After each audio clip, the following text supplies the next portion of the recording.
And this is Bascom Lamar Lunsford, just a visual for you. In 1935, Appalachian insider ethnomusicologist Bascom Lamar Lunsford traveled to Columbia University from his native North Carolina to record his famed Memory Collection, a collection of over 315 songs, folk tales, dance calls, and reflections. Lunsford, a lawyer, performer, folklorist, and jack of all trades, recorded the songs over 2 weeks, apparently from memory, and in 7 groups. As Lunsford explains in his recorded introduction to the collection, the groups are, in his words, English and Scottish ballads of the Child Collection, English ballads not found in the Child Collection, some indigenous to North Carolina and Southern Appalachia, love songs, songs of home and of sentiment, white spirituals, Negro spirituals, and folk games, folk readings and poetry, and songs based upon some known happening, either in my own home section of Southern Appalachian or farther away, where the facts upon which songs are based are generally known. The recording was done at the behest of Dorothy Scarborough, professor of English at Columbia, and after her death was passed to George Hibbett, also of the English department, and the recording engineer was Walter Garwick, who also worked perhaps more famously with John Lomax. According to primary sources, there were 2 copies of the recordings made on 79 12-inch aluminum discs, recorded on separate Fairchild machines. Columbia's original discs have most likely been lost, but there remains a complete set once belonging to Lunsford, now held at Mars Hill College near Asheville. In all, there remain 9 legitimate copies of the archive, the Lunsford originals at Mars Hill, Columbia's originals, and a copy at the Library of Congress. And there are 6 copies dubbed onto tape at the Library of Congress, Indiana University, Mars Hill, Berea College, the University of North Carolina, and at Columbia. Sometime in the 1940s, Columbia's copy of the collection was folded into the larger Columbia University Ethnomusicology archives, owned and mostly recorded by Laura Bolton, an ethnomusicologist who traveled and made many field recordings around the U.S. This copy of the archive does not contain 5 to 10 lost songs that have been identified, and we've primarily been working with the Columbia University tape dub that was digitized in WAV format onto hard drive in 2000. So to give you a sense of the collection, I'm going to play 2 examples. In the first selection, Lunsford describes the collection as non-commercial. His approach to folk music was entirely free access, and indeed he only made 2 commercial recordings in his life. In a sense, Lunsford's words and legacy are the guiding principle for our whole endeavor with this collection, in which we aim to create free and open access to his memory collection.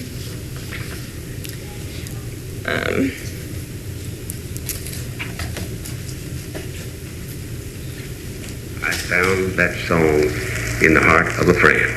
I submit these records with the usual restriction upon these records. They are not to be used for commercial purposes.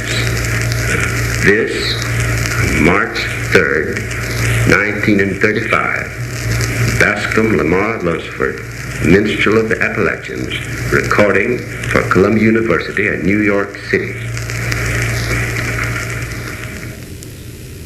This collection is considered a sort of holy grail of Appalachian musicology for several reasons. Lunsford is of particular interest to academics because of his relationship with the Academy through his education and academic interest in folklore. Over the course of his life, he collected over 3,000 lyric sheets of different tunes, soliciting from friends, acquaintances, and through the newspaper. His playing style also bridged the gap between old style and bluegrass, and his Mountain Dance and Folk Festival was the first music festival that championed American music, and it's still going on today.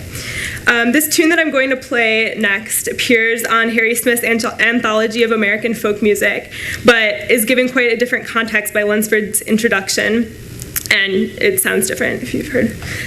This is the end of Lunsford's introduction to the song, and the beginning of it, it's called Dry Bones. He was a wonderful preacher. He had a sermon on dry bones, which was very effective, and it's wonderful to see the effect on a great Negro audience when he would deliver one of his masterful sermons. This is a song that was brought to that country about the time this Negro lived. Dry bones in the valley, get up and take a little walk. The deaf could hear And the dumb could talk a soul light come shining, a soul light come down. Adam and Eve in the garden. Our main goal as custodians of this collection is to provide access to the recordings as widely and openly as possible. We'll do this by creating a widely accessible web exhibit for the collection. So in the pursuit of this goal, we face a number of challenges. First, in order to provide the best access to audio material, we want to attain the best possible copies of the aluminum disc recordings and create good-sounding digital versions of every song, rather than using the rather low-quality tape dubs that already exist. This is problematic in two ways. First, the aluminum discs in best condition are the ones owned by Mars Hill College. Columbia's institutional repository is happy to preserve the digital copies we will make, but in order to do this, we need explicit ownership rights to go to Columbia. This means that Mars Hill will have to give up their rights to the recordings, which they're hesitant to do, understandably. Why would an institution in Asheville, near where Lunsford was from and where he did his work, give their only copies of important Lunsford recordings to an institution in New York? Second, the redigitization process is expensive. Using Safe Sound Audio, digitization of all 14 hours of songs from the fragile and rare format will cost about $15,000, and that's money that has to be raised with the cooperation of Mars Hill. Another area of challenge is the wishes of the Lunsford family, Bascom's descendants, who are, in a sense, also the owners of his work and legacy. In an email exchange with the family, we learned some of their concerns with releasing the song collection into the digital domain. One family member wrote, "There needs to be a sensitivity to political correctness. I haven't heard all of the cuts, but I assume there is use of the N-word on some. There may be other ethnic slights that don't play well today." Another wrote, "He was a product of his time and his work reflects those values." Also, it's very important to the family that Lunsford work is made very accessible to the common man. This shouldn't be a research tool created with only outside scholars in mind. Folk music is people's music, and this idea is the inspiration for our project of creating a web exhibit for the Lunsford Memory Collection. Our goal in this endeavor is access, balanced with respect for the autonomy of our partner institutions and their interests, and in general, issues of sensitivity and repatriation. We envision a simple layout for the web exhibit, providing easy access and a portal to all of Lunsford's life and recordings, not solely the Columbia collection. Because he didn't make many commercial recordings, Lunsford is a somewhat forgotten figure of the Appalachian folk tradition, but we hope to bring his life and vision to the forefront through this approach. Lunsford's collection challenges some canonical ideas about Appalachian folk through the diversity of the songs and the inclusion of little-known variants. We hope to use the website to promote a new canon of American folk that similarly encompasses variety, collaboration, and ease of access. So how do we as archivists create a website that combines user participation with the expert opinion of scholars in the field? In a solely digital archive, can we integrate the two? And as outsiders, can we successfully maintain and convey the values of Appalachian culture? As we thought about our goals for providing access to the Lunsford collection, we looked at research and archival studies and experiments in making archival material accessible and interactive on the internet. The goal of the archivist is to consider archival documents or objects as evidence of some human activity, either the functioning of an organization or events in the course of an individual's life. The archivist decides what is kept in the archive and arranges and describes this material according to established principles, which usually center around the context of creation and provenance. She also creates a document, a finding aid, to help researchers understand the evidential meanings of the objects. In doing these activities, the archivist has the power to shape history and our enduring perceptions of it. Traditional static arrangement and description don't account for the fact that objects, documents, even songs can have many interpretations and uses over the course of their lives. Current literature and archival studies calls for the archivist to open up these processes, allowing in multiple voices and multiple perspectives and accounts of history. Inviting the user to participate in these processes through the internet is one way to do this. Some recent endeavors to this end include community-based appraisal, where a community determines the account of their own history that is preserved, and socially navigable finding aids, where you can see the footprints of users who were there before you, showing how they navigated the collection and even reading comments that they left. Another example is the use of the photo hosting site Flickr to invite users to participate in photo archives. Both the Library of Congress and the Smithsonian have been involved in this. Through Flickr, the general public is invited to view photos, leave comments, and assign descriptive free-form verbal tags that remain linked to the photos for other users to see. The Library of Congress reported that through tags and comments, people contributed specialist knowledge, added value to the photos with links, comparisons, and notes, reflected on related experiences from all over the world, offered visual humor, and sparked creativity, memory, and conversations about history, helping each other to understand the images and data provided by the Library of Congress and their historical context. So why have photo collections been particularly good sites for these experiments? Photos can benefit from user-provided information for the following reasons. Images are useful to researchers from many disciplines with differing perspectives. The same image can mean different things to different people. And images can have several layers of meaning, from specific to more abstract or symbolic. When you think about it, these same things can be said about many textual documents, and especially about music. Music has wide appeal, invites different interpretations, and can have both specific and abstract meanings at the same time. So the benefits of our project here are multiple. The Lunsford songs provide intriguing material for experimentation, furthering research on interactive online archives. For the purposes of providing access to the collection, we were inspired by interactive and participatory archives that were able to spark dialogue, build a community of knowledge and interest, and even solve some mysteries about the content or identity of material in archival collections. In accordance with our goals to maintain and convey the values of the Appalachian tradition, comply with the family's wishes to appeal to the common person, and keep these songs in use, rather than as static archival objects, we feel that user participation could be a great benefit to the Lunsford collection. As in photo collections on Flickr, the knowledge and passion of people interested in the Lunsford songs can be a great resource in providing context and meaning to the songs. So first, we would like the songs to be available to download for free by anyone who wants them.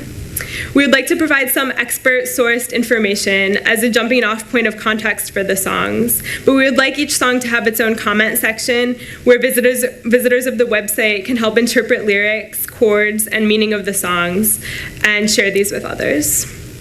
Musicians can upload or link to their own or other versions of each song. And a geospatial map feature will show where and when each song was discovered by Lunsford and covered by others. This will result in a sense of a song's development over history, showing that these versions, while being preserved as archival, are no more authoritative than any of their preceding or succeeding variants. These songs were collected through collaboration and participation with many musicians and should continue to live on in that context, open for reinterpretation far into the future. In addition, Lunsford, who is called the minstrel of the Appalachians, recounts the physical beauty of his beloved mountains to create moods throughout the recordings. Sensitively addressing environmental degradation in the Appalachian Mountains could be another aspect to this site, furthering its interdisciplinary appeal and its potential as a teaching tool for environmental studies and geography as well. We hope that creating a website with social features will begin to build a community of interest around the Lunsford songs that will attract all kinds of people, Appalachian scholars, musicians of all sorts, music appreciators, and even casual browsers of the internet. We don't expect every visitor to the website to participate in finding new interpretations of the songs. Participation by listening is enough to help the legacy of Lunsford live on and not be forgotten. So I'm going to now play a few more examples from the collection. First, I'll play 2 examples with generally acceptable sound quality and some really prime examples of Lunsford's performance. The first one is called Doggett's Gap, and Lunsford plays banjo on this track. Doggett's Gap. Chestnut tree full of chestnut sap, snowy deep in the Doggett Gap. I'm a-going up hollering around by my trap about take dinner in the Doggett Gap. I'm breaking up the ground, a golden pinch of crab, getting something started in the Doggett Gap.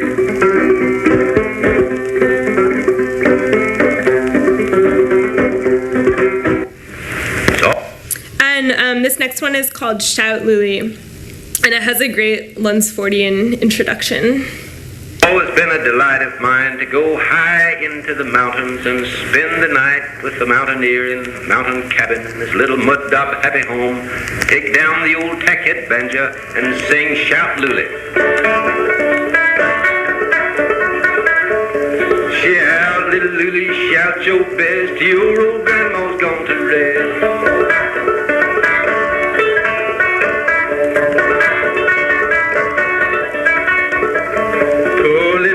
She went off to bed, she never got to hear what her grandma said. Shout, little Lully, shout, shout.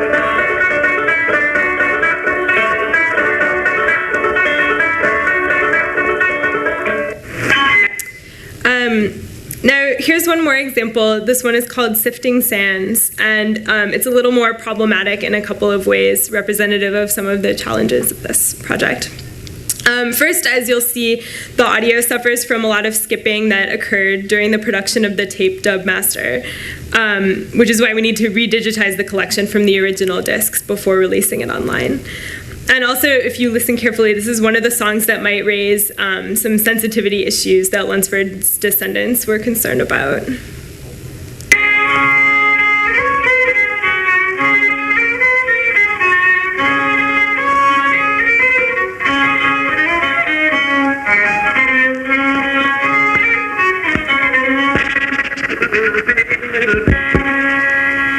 Little bee make the honeycomb, the big bee the honey, the niggers hold the cotton and corn, and the white folks take the money. Sally in the garden, sifting sand, Kitty in the pot with the bog-eyed man.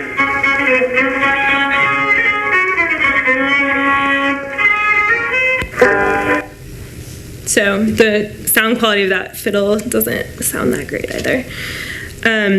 So now I'd like to talk a bit about the current state of the Lunsford archive. We're currently using a content management software called Collective Access to design a prototype website that will include all of the interactive features that we've envisioned for the collection. We plan to elicit the help of some established experts in beginning to build a base of knowledge for this site that we hope will spark interest in dialogues. Appalachian scholars such as David Wisnett and Grill Marcus and Loyal Jones, who is Lunsford's biographer and friend. Eventually, we will raise funding for a professional web developer to create the final site. Meanwhile, we are still trying to get funding to redigitize the discs, and we are collaborating with Mars Hill and applying for grants. We hope to have some funding come through next year to begin this process, and we also hope that an ongoing collaboration and dialogue with them will begin to break down some barriers of legal and conceptual ownership that may heed the process of providing wide access and permanent preservation for the songs. So in short, this site is rather an experiment. We hope it will further research about interactive archives and further understanding of the way people use them and how interactivity can be used to strengthen and expand the societal functions of archives and archivists, allowing more voices and perspectives to be heard and preserved. We hope that our experiences, once shared, can help other archival repositories, especially ones with small collections of music, to get their collections on the web and into the digital public realm in ways that foster community and creative use. And most importantly, given time and funding, this endeavor will ultimately provide access to this great and valuable collection.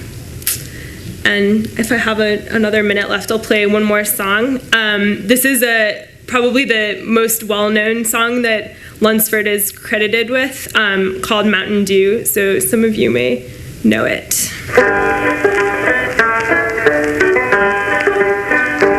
Oh, my first day in court, I wish to report, then witness a story so true. When the state closed its case, a young man raised his face and began all the facts to review. Oh, they call it that old Mountain Dew, and those who refuse it are few. While I know I've done wrong, the temptation is strong when they call for that Mountain Dew. Oh, that deacon drove by in his auto so shy, said his family was down with the flu, and he thought that I ought to just get him a quart of good old Mountain Dew. Yes, he called it that old Mountain Dew. It'll fade out there. Thank you.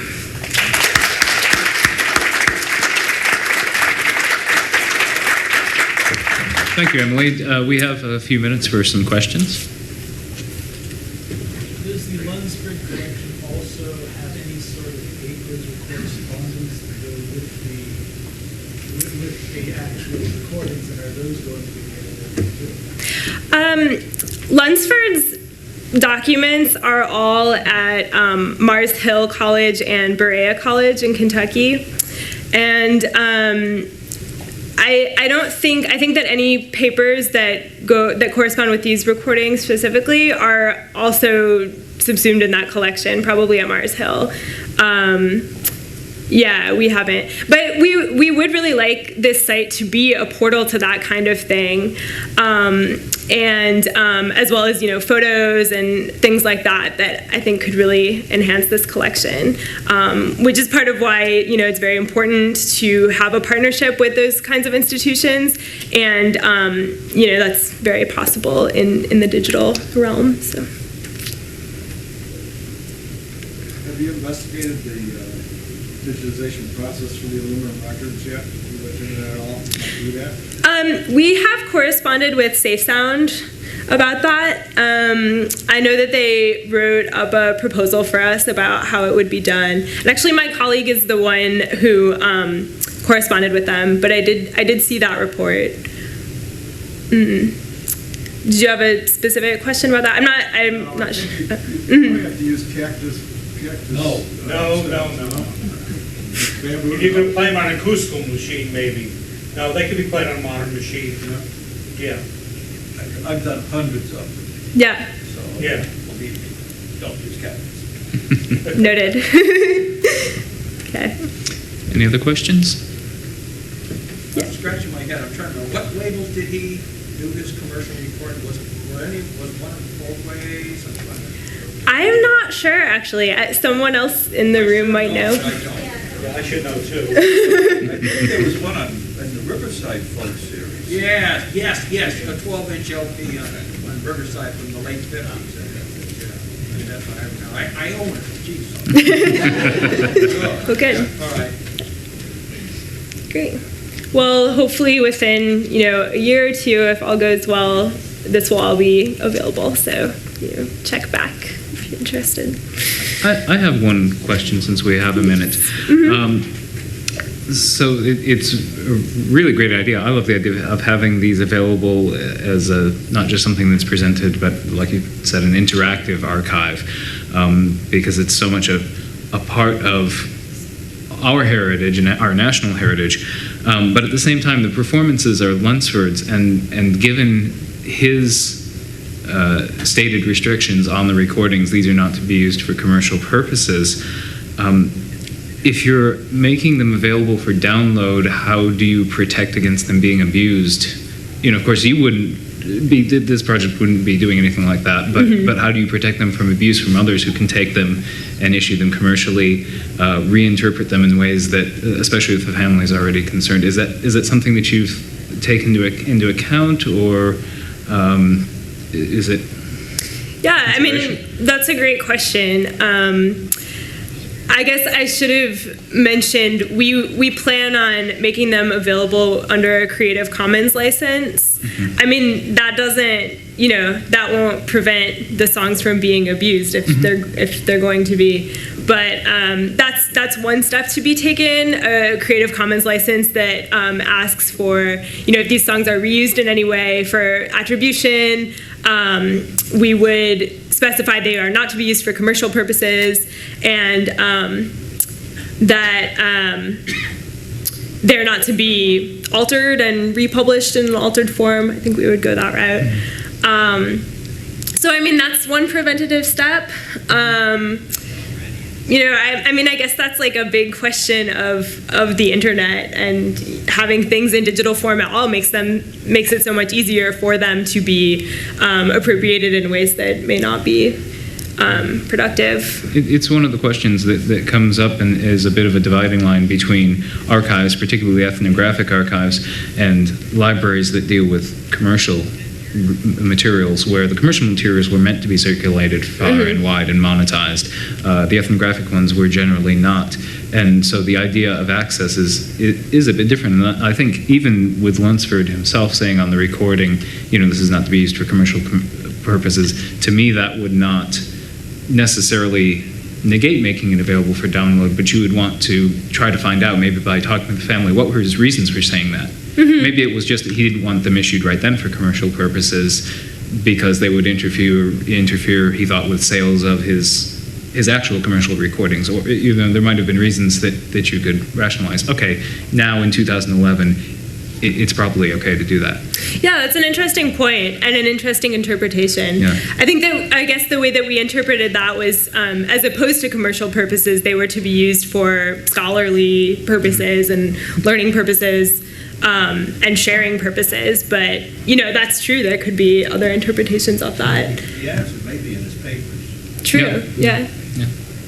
Okay. I would think it might be cultural, mountain culture, from that area, not wanting to be ripped off, knowing that there were commercial companies that would otherwise pay, and he was not doing it for those purposes. Yeah. And I guess we hope that making these recordings widely accessible for free would, be in the same spirit as that. Why he recorded them in the first place, yeah. And speaking with the family and, those closest to him and his work would be probably the best way to determine that, as well as looking at his papers.